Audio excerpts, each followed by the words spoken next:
الرحمن الرحیم۔ السلام علیکم ورحمۃ اللہ وبرکاتہ۔ حضرات ناظرین و سامعین،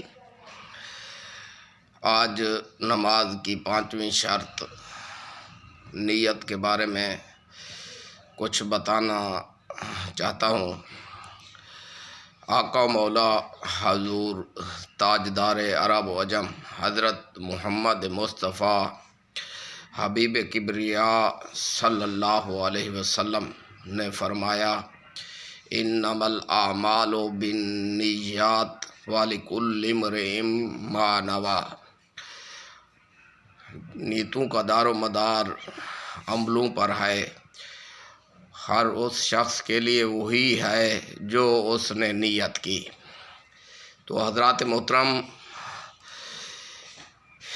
اگر نیت اخلاص کے ساتھ کرو گے، نیت نیکی کی خاطر کرو گے تو نیکی کا ثواب پاؤ گے۔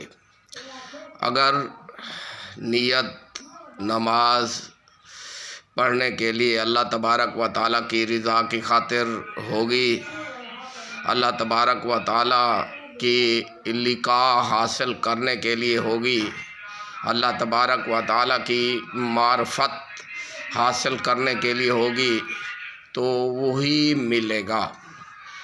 اور اگر نماز پڑھنے کے لیے کہ میرا فلاں دنیاوی کام ہو جائے، فلاں دنیاوی کام ہو جائے، فلاں دنیاوی کام ہو جائے، تو اس کے لیے ہی نیت ہوگی۔ دنیا میں تو کام ہو جائیں گے، رب تبارک و تعالیٰ ان کے کام کر دیتا ہے، لیکن آخرت میں اس شخص کا کوئی حصہ نہیں ہوگا۔ آخرت میں اسی شخص کا حصہ ہوتا ہے جن میں اخلاص ہوتا ہے۔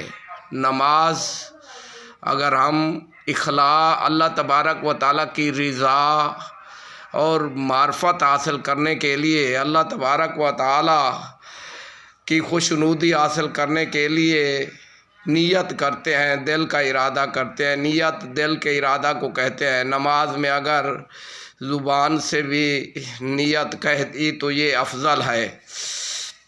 تو حضرات محترم، حضرت امام غزالی رحمۃ اللہ تعالی علیہ فرماتے ہیں کہ نیت عمل کا دار و مدار نیتوں سے ہے، نیت کا دار و مدار اخلاص سے ہے۔ اگر اخلاص عمل میں، نیت میں نہیں ہوگا تو پھر ریاکاری ہوگی۔ تو جس میں ریاکاری آ جائے، اخلاص نہ ہو، اخلاص امام غزالی فرماتے ہیں سچائی سے ہوتا ہے، جو اس میں سچائی نہ ہو وہ چیز ضائع ہے۔ تو اس کا مقصد یہ ہے امام غزالی کے قول کے مطابق کہ اگر ہم اخلاص کو نماز میں نہیں اپنائیں گے تو پھر یہ ہماری سچائی نہیں رہے گی۔ جس میں سچائی نہ ہو وہ چیز ضائع ہو جاتی ہے۔ تو حضرات محترم، ہر کام میں انسان کو اخلاص اپنانا چاہیے۔ تو اخلاص سے ہی انسان کی بنیاد مضبوط ہوتی ہے، اور جن کی بنیادیں مضبوط ہو جائیں، اوپر جتنا بھی لے جائے تو پھر وہ بھی عمارت مضبوط رہتی ہے۔ تو نیت کو خالص رکھا کرو۔ نیت جو ہے انسان کسی کام کی بھی انسان کرے، چاہے نماز کے علاوہ کسی کام کی بھی ہو، تو نیت خالص ہونی چاہیے۔ تو یہ 5ویں شرط نماز کی نیت، فرض اور وتر نمازوں میں تکبیر تحریمہ کے ساتھ ہی جو ہے نیت کا ہونا ضروری ہے، اور نفل مستحبات وغیرہ پڑھنے کے لیے، سنتیں وغیرہ پڑھنے کے لیے مطلقاً نیت کی ضرورت ہوتی ہے۔ دعا ہے رب تبارک و تعالیٰ سے ہماری نیتوں میں رب تبارک و تعالیٰ اخلاص پیدا فرما دے۔